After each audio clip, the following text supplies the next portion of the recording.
Bem-vindo ao Bíblia no Ano. Um plano simples, com porções diárias de leitura e conexão com a palavra, para que, ao longo de um ano, completemos juntos esse marco tão importante na nossa jornada de fé. Em 2 Reis 1 a 3, vemos o fim do ministério de Elias e a unção de Eliseu, que assume com autoridade e realiza milagres. Em Lucas 22, Pedro nega Jesus e o Filho de Deus é julgado injustamente. Que sejamos fortalecidos em fé, não vindo a negar nosso Senhor, mesmo em tempos difíceis, e que, a cada dia, tomemos nossa porção da palavra e sejamos transformados por ela. Boa reflexão. 2 Reis 1. Depois da morte de Acabe, Moabe rebelou-se contra Israel. Certo dia, Acasias caiu da sacada do seu quarto no palácio de Samaria, e ficou muito ferido. Então enviou mensageiros para consultar Baal-Zebub, deus de Ecrom, para saber se ele se recuperaria. Mas o anjo do Senhor disse ao tesbita Elias: vá encontrar-se com os mensageiros do rei de Samaria, e lhes pergunte: acaso não há Deus em Israel? Por que vocês vão consultar Baal-Zebub, deus de Ecrom? Por isso, assim diz o Senhor: você não se levantará mais dessa cama e certamente morrerá. E assim Elias se foi. Quando os mensageiros voltaram ao rei, ele lhes perguntou: por que vocês voltaram? Eles responderam: um homem veio ao nosso encontro e nos disse: voltem ao rei que os enviou e digam-lhe: assim diz o Senhor: acaso não há Deus em Israel? Porque você mandou consultar Baal-Zebub, deus de Ecrom? Por isso você não se levantará mais dessa cama e certamente morrerá. O rei lhes perguntou: como era o homem que os encontrou e lhes disse isso? Eles responderam: ele vestia roupas de pelos e usava um cinto de couro. O rei concluiu: era o tesbita Elias. Em seguida mandou um oficial com 50 soldados procurar Elias. O oficial o encontrou, sentado no alto de uma colina, e lhe disse: homem de Deus, o rei ordena que você desça. Elias respondeu ao oficial: se sou homem de Deus, que desça fogo do céu e consuma você e seus 50 soldados. E desceu fogo do céu e consumiu o oficial e seus soldados. Depois disso, o rei enviou outro oficial com mais 50 soldados. E ele disse a Elias: homem de Deus, o rei ordena que você desça imediatamente. Respondeu Elias: se sou homem de Deus, que desça fogo do céu e consuma você e seus 50 soldados. De novo o fogo de Deus desceu do céu e consumiu o oficial e seus soldados. Então o rei enviou um terceiro oficial com outros 50 soldados. O oficial subiu o monte, caiu de joelhos diante de Elias e implorou: homem de Deus, tenha consideração por minha vida e pela vida destes 50 soldados teus servos. Sei que desceu fogo do céu e consumiu os 2 primeiros oficiais com todos os seus soldados. Mas agora tenha consideração por minha vida. O anjo do Senhor disse a Elias: acompanhe-o, não tenha medo dele. Então Elias se levantou, desceu com ele e foi falar com o rei. Ao chegar, disse ao rei: assim diz o Senhor: acaso não há Deus em Israel? Por que você mandou consultar Baal-Zebub, deus de Ecrom? Por isso você não se levantará mais dessa cama e certamente morrerá. E Acasias morreu conforme a palavra do Senhor, anunciada por Elias. Como não tinha filhos, Jorão foi o seu sucessor no 2º ano do reinado de Jeorão, rei de Judá, filho de Josafá. Os demais acontecimentos do reinado de Acasias e suas realizações estão escritos nos registros históricos dos reis de Israel. 2 Reis 2. Quando o Senhor levou Elias aos céus num redemoinho, aconteceu o seguinte: Elias e Eliseu saíram de Gilgal, e no caminho disse-lhe Elias: fique aqui, pois o Senhor me enviou a Betel. Eliseu, porém, disse: juro pelo nome do Senhor e por tua vida, que não te deixarei ir só. Então foram a Betel. Em Betel os discípulos dos profetas foram falar com Eliseu e perguntaram: você sabe que hoje o Senhor vai levar para os céus o seu mestre, separando-o de você? Respondeu Eliseu: sim, eu sei, mas não falem nisso. Então Elias lhe disse: fique aqui, Eliseu, pois o Senhor me enviou a Jericó. Ele respondeu: juro pelo nome do Senhor e por tua vida, que não te deixarei ir só. Desceram então a Jericó. Em Jericó, os discípulos dos profetas foram falar com Eliseu e lhe perguntaram: você sabe que hoje o Senhor vai levar para os céus o seu mestre, separando-o de você? Respondeu Eliseu: sim, eu sei, mas não falem nisso. Em seguida Elias lhe disse: fique aqui, pois o Senhor me enviou ao rio Jordão. Ele respondeu: juro pelo nome do Senhor e por tua vida, que não te deixarei ir só. Então partiram juntos. 50 discípulos dos profetas os acompanharam e ficaram olhando à distância, quando Elias e Eliseu pararam à margem do Jordão. Então Elias tirou o manto, enrolou-o e com ele bateu nas águas. As águas se dividiram e os dois atravessaram a seco. Depois de atravessar, Elias disse a Eliseu: o que posso fazer por você antes que eu seja levado para longe de você? Respondeu Eliseu: faze de mim o principal herdeiro de teu espírito profético. Disse Elias: você fez um pedido difícil, mas se você me vir quando eu for separado de você, terá o que pediu. Do contrário, não será atendido. De repente, enquanto caminhavam e conversavam, apareceu um carro de fogo, puxado por cavalos de fogo, que os separou, e Elias foi levado aos céus num redemoinho. Quando viu isso, Eliseu gritou: meu pai! Meu pai! Tu eras como os carros de guerra e os cavaleiros de Israel. E quando já não podia mais vê-lo, Eliseu pegou as próprias vestes e as rasgou ao meio. Depois pegou o manto de Elias, que tinha caído, e voltou para a margem do Jordão. Então, bateu nas águas do rio com o manto e perguntou: onde está agora o Senhor, o Deus de Elias? Tendo batido nas águas, essas se dividiram e ele atravessou. Quando os discípulos dos profetas, vindos de Jericó, viram isso, disseram: o espírito profético de Elias repousa sobre Eliseu. Então foram ao seu encontro, prostraram-se diante dele e disseram: olha, nós teus servos, temos 50 homens fortes. Deixa-os sair à procura do teu mestre. Talvez o Espírito do Senhor o tenha levado e deixado em algum monte ou em algum vale.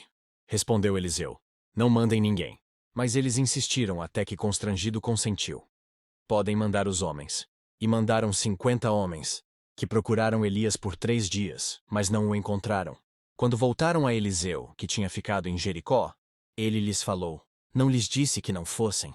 Alguns homens da cidade foram dizer a Eliseu: como podes ver, esta cidade está bem localizada, mas a água não é boa e a terra é improdutiva.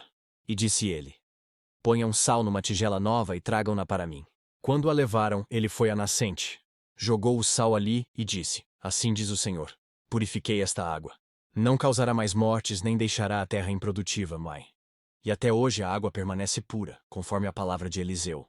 De Jericó Eliseu foi para Betel. No caminho, alguns meninos que vinham da cidade começaram a caçoar dele, gritando: suma daqui, careca! Voltando-se, olhou para eles e os amaldiçoou em nome do Senhor. Então, 2 ursas saíram do bosque e despedaçaram 42 meninos. De Betel prosseguiu até o Monte Carmelo e dali voltou a Samaria. 2 Reis 3. Jorão, filho de Acabe, tornou-se rei de Israel em Samaria no 18º ano de Josafá, rei de Judá, e reinou 12 anos. Fez o que o Senhor reprova, mas não como seu pai e sua mãe, pois derrubou a coluna sagrada de Baal, que seu pai havia feito. No entanto, persistiu nos pecados que Jeroboão, filho de Nebate, levara Israel a cometer, e deles não se afastou. Ora, Messa, rei de Moabe, tinha muitos rebanhos e pagava como tributo ao rei de Israel 100.000 cordeiros e a lã de 100.000 carneiros. Mas, depois que Acabe morreu, o rei de Moabe rebelou-se contra o rei de Israel. E naquela ocasião, o rei Jorão partiu de Samaria e mobilizou todo Israel. Também enviou esta mensagem a Josafá, rei de Judá: o rei de Moabe rebelou-se contra mim. Irás acompanhar-me na luta contra Moabe? Ele respondeu: sim, eu irei. Serei teu aliado, os meus soldados e os meus cavalos e os teus serão um só exército. E perguntou: por qual caminho atacaremos? Respondeu Jorão: pelo deserto de Edom. Então o rei de Israel partiu com os reis de Judá e de Edom, depois de uma marcha de 7 dias. Já havia acabado a água para os homens e para os animais. Exclamou então o rei de Israel: e agora? Será que o Senhor ajuntou a nós, os 3 reis, para nos entregar nas mãos de Moabe? Mas Josafá perguntou: será que não há aqui profeta do Senhor, para que possamos consultar o Senhor por meio dele? Um conselheiro do rei de Israel respondeu: Eliseu, filho de Safate, está aqui. Ele era auxiliar de Elias. Josafá prosseguiu: a palavra do Senhor está com ele. Então o rei de Israel, Josafá e o rei de Edom foram falar com ele. Eliseu disse ao rei de Israel: nada tenho a ver com você. Vá consultar os profetas de seu pai e de sua mãe. Mas o rei de Israel insistiu: não, pois foi o Senhor que ajuntou a nós, estes 3 reis, para entregar-nos nas mãos de Moabe. Então Eliseu disse: juro pelo nome do Senhor dos Exércitos, a quem sirvo, que se não fosse por respeito a Josafá, rei de Judá, eu não olharia para você nem mesmo lhe daria atenção. Mas agora tragam-me um arpista. Enquanto o arpista estava tocando, o poder do Senhor veio sobre Eliseu, e ele disse: assim diz o Senhor: cavem muitas cisternas neste vale. Pois assim diz o Senhor: vocês não verão vento nem chuva, contudo este vale ficará cheio de água, e vocês, seus rebanhos e seus outros animais beberão. Mas para o Senhor isso ainda é pouco. Ele também lhes entregará Moabe nas suas mãos.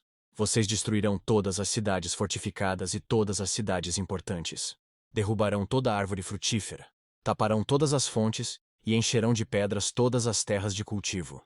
No dia seguinte, na hora do sacrifício da manhã, a água veio descendo da direção de Edom e alagou a região.